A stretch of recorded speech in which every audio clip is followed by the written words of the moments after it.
Buenas noches y bienvenidos a Hoja de Ruta. El día de hoy vamos a iniciar una serie de conversaciones que tendremos a lo largo de estos meses en relación con los temas fiscales del país. Y yo creo que es un tema por demás relevante. La gente tiene que tener cierta certeza en la planeación de su economía familiar y como consecuencia las empresas y como consecuencia el gobierno.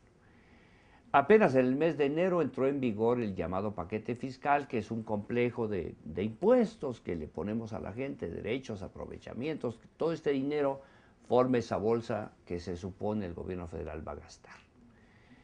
Apenas en enero entró en vigor este paquete y ya hay propuestas de cómo cambiarlos o cómo en algunos temas específicos tener un diseño distinto al que está ya en este paquete que aprobamos el año pasado.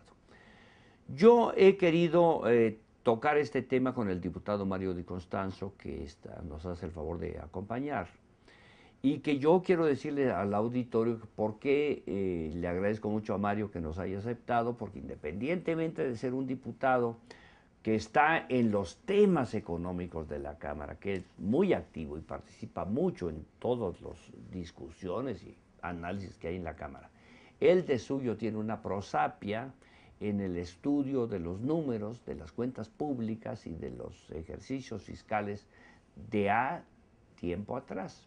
Consecuentemente que no es un improvisado que nos va a decir cosas que no tienen un reflejo en lo que ya ha vivido el país. Y al agradecerle a Mario cumplidamente que nos acompañe, en principio por preguntarle, Mario, ¿tú encuentras que esta cuestión de la anualidad en la discusión de las cuentas públicas y en la anualidad del proceso de presupuestación que trae como consecuencia las contribuciones, tiene sentido o ya llegó el tiempo de abandonarlo y discutirlo a cada que se nos ocurra? No, definitivamente tiene una razón de ser, ¿no? Yo creo que cualquier sociedad, cualquier familia, cualquier organización, pues tiene que ver primero cuáles son sus necesidades cada X tiempo, cada año. Se hace el presupuesto familiar en función de qué necesito, ahora cómo lo voy a recaudar, cómo lo voy a conseguir para satisfacer lo que necesito. Los impuestos tienen varias características, deben ser proporcionales, deben ser equitativos, pero deben de generar una certidumbre jurídica. Nosotros no podemos incluso estar cambiando estos impuestos o estos enfoques o estos sistemas pues cada que se nos ocurra, porque lo que vamos a generar es una gran incertidumbre jurídica en el mercado. Las empresas hacen su planeación a futuro en función del sistema, de la carga fiscal que existe. Pero un elemento adicional, no dejamos madurar las medidas que se toman.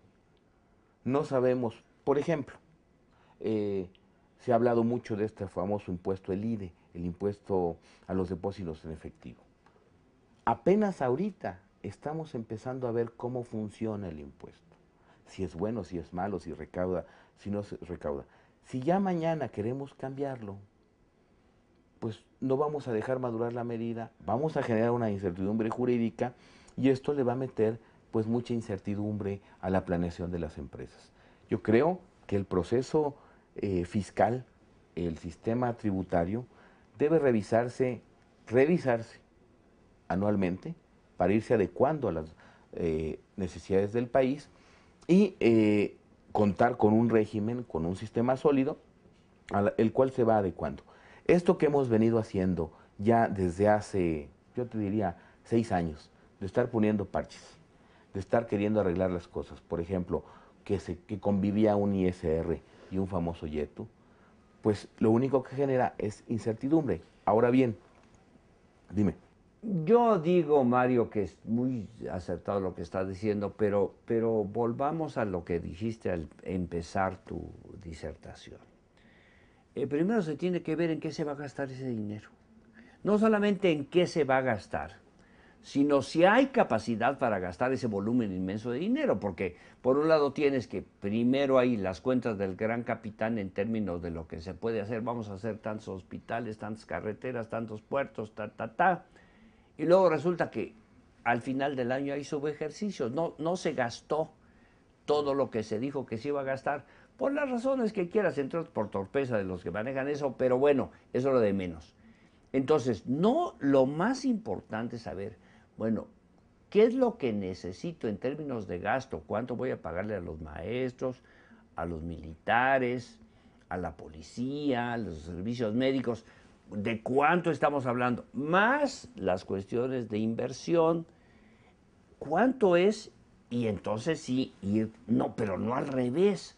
Hagamos un esfuerzo para juntar dinero y a ver cómo lo gastan. Eso yo creo que es un asunto que vale la pena explicarle a la gente que nos hace el favor. Definitivamente ahí coincido absolutamente contigo. ¿Qué se tiene que hacer? Ver de cuánto vale el rezago que tiene México en muchos sectores. Se va a obtener una cifra. ¿Cómo estoy gastando lo que tengo ahorita? ¿Y cuánto me falta para cubrir el rezago? Y como tú dices, si puedo cubrirlo. Porque si no, paradójicamente yo siempre he sostenido que una reforma fiscal en este país no puede avanzar si antes no se lleva a cabo una reforma presupuestaria. ¿Cómo le vamos a decir a la gente, llámese el de menores ingresos, llámese el gran empresario, que contribuya con un poco más, que contribuya de X manera?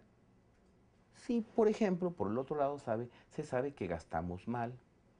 Y gastar mal quiere decir no gastar lo que aprobó la Cámara de Diputados o destinar lo que aprobó la Cámara de Diputados para otras cosas. Léase, por ejemplo, ¿cómo le vamos a decir a un ciudadano que nos pague más impuestos cuando sabemos que muchos funcionarios públicos reciben un bono de riesgo? ¿Con qué cara tú, yo, quien sea, vamos a salir a decir, a vender la mejor reforma fiscal del mundo, que implique que esta persona va a pagar un peso más? Yo no tengo cara para decírselo, tú tampoco. Yo creo que ningún representante de la gente puede salir. ¿Y cómo encontramos estos problemas? Solo si hubiese un eficaz procedimiento de rendición de cuentas, sí, que es el gran, como que un tabú ahí que nadie habla o nadie le gusta hablar de eso. Es el proceso de rendición de cuentas, pero la transparencia fiscal y presupuestaria. ¿Qué quiere decir esto? Tenemos que saber cómo, en qué estamos gastando. Mira, hay ejemplos, a lo mejor en algún programa los podemos venir a comentar, del absurdo gasto del gobierno. Ayer yo veía unos datos que alguien me enseñó. Tú imagínate que según el IFAI, la Secretaría de Marina pagó por una caja de Ajax, 7 millones de pesos. Yo te puedo traer en próximos programas la información del IFAI. Entonces, con ese Mario, nivel de gasto, de mal gasto, pues no hay dinero que nos alcance, ¿eh? Pero independientemente de que este es un tema que amerita verse con mucho cuidado, yo te decía, tú también tú eres uno de quienes ha dicho que en el reporte último de las finanzas que entrega a la Cámara de Diputados la Secretaría de Hacienda el mes de diciembre pasado, está reportando a la Secretaría de Hacienda casi 40,000 millones de pesos que recaudó además de lo que dijo que iba a recaudar. Es decir, proponen un marco ideal, se supone que idealmente podemos recaudar esta cifra, pero luego parece que se recauda mucho más. Y con ese dato que tú diste, Mario, yo me metí a ver en los ejercicios anteriores de los últimos 10 años, y en todos el gobierno ha recaudado más dinero de lo que dijo que iba a recaudar. Voy a recaudar 10 y recauda 20. Es decir, que luego nos metemos si quieres a la cuenta pública, pero esa ansiedad por tener con más dinero público, pues parece que no se compadece con la realidad en términos de lo que pueden gastar y de lo que realmente recauda. Es fundamentalmente cierto lo que estás diciendo, pero no solo eso, sino este dinero en exceso, ¿cómo se gastó? Es decir, vale la pregunta, ¿tenemos un problema en el país de cantidad de gasto o de calidad de gasto? Y sin querer en esta charla estamos hablando de unas reformas, estamos hablando de presupuestación, de medidas fiscales anuales y terminamos hablando de gasto. Pero tienes razón, esa es la mejor manera de mostrar que antes de una reforma fiscal, de tomar una medida fiscal, tenemos que ver el gasto. En este país es así porque además el gasto es deficiente, es de baja calidad y de muy poco impacto. Yo te aseguro que si tuviéramos la oportunidad de revisar el gasto gubernamental, a lo mejor no requeriríamos las medidas fiscales, a lo mejor podríamos decir, ¿saben qué? Tenemos un límite para bajarle la carga fiscal a la gente.